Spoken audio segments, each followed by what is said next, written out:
Right, so we're going to have a quick recap on normal mapping. So here is my high-res box, here is my low-res box, and the idea is to transfer the information from this, a representation of this, onto this, so it looks like it's got significantly more detail than it has. So to do this within Maya, we need to make sure these are located in the same place. So if I just hit 0 in there, move those into the same position. I've named the smaller box low, so I've got it selected. If I go to my rendering panel, to lighting and shading, transfer maps, this is the module we need to bake the information from one mesh to another. Because I selected the low mesh, it as default drops into target mesh. It needs to be the target mesh because it's the one that's receiving the information. So for now we'll leave that as is. Next panel down is source meshes. So if we go and select the high, which is high 1, which is this mesh, then if we say add selected, so then it knows that it has to take the information from the source mesh and apply it to the target mesh. Now the other thing we need to do is on the target mesh is we need to make sure the envelope is alright and ready to receive. So if we click envelope, I'll create this red see-through envelope around the object. This is just to make sure that everything within inside this envelope, it gets calculated and it ignores anything that's outside. So as you can see, that totally covers it. If this was down to say 2, then there'll be bits poking through and they won't get added to the mix when it's calculating it, so we have to make sure it's covered.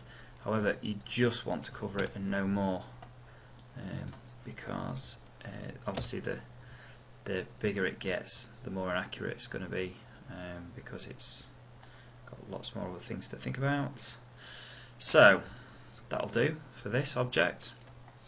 Now we need to talk about the type of maps that we're going to output, and the first map we're going to try and get out of this is a normal map. So if we click on normal, it gives us the options for normal maps. It gives us a place to save it. I'll call this base normal. I'll save it as a target because it's lossless.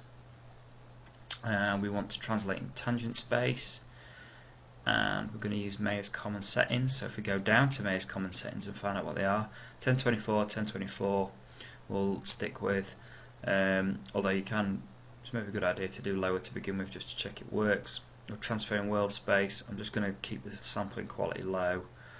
I'm going to fill texture seams. I'm going to put that to a value of 3, so that basically puts edge padding in, so you every pixel on the edge, on a border edge in the UVs, will get an extra couple of pixels, just to kind of cope with any kind of bleeding. And yeah, we'll keep all the rest of it as it is, and I'll hit bake. As you can see down here, it's thinking. Once it's done this, I'll probably cut this. Right, that's what's done. And on here I had connect output maps. I had connect maps to new shader, so it's created a new shader for the target mesh. So I'll just minimize that. Select our high res mesh. There you go. If I put a light in there now, let's go to create light. Let's create a point light and move that out, and then hit 7 so you can actually see the light. See, that behaves like it's actually retained some detail. Nice and smooth.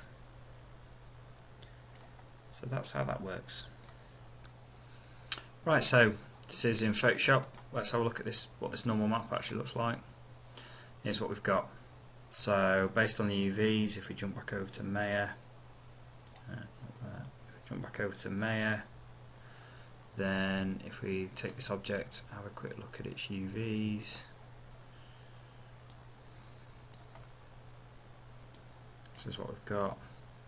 So we've basically got all these faces mapped out. It's by no means the perfect UV layout. This is just really for testing.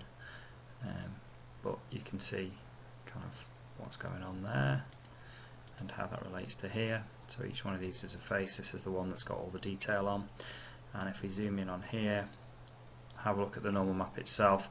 Basically each channel in here is describing the direction of a particular vector, and those combined give you what way the pixel is meant to be facing, and that gives you the impression that when the light passes over it, that it's actually got more detail than it actually has.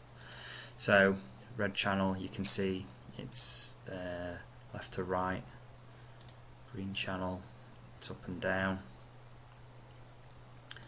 Blue is giving you a perception of depth, and the alpha we don't need, so we can bin that. And those things combined give you this. And that's normal maps. They're a bit weird, but they work.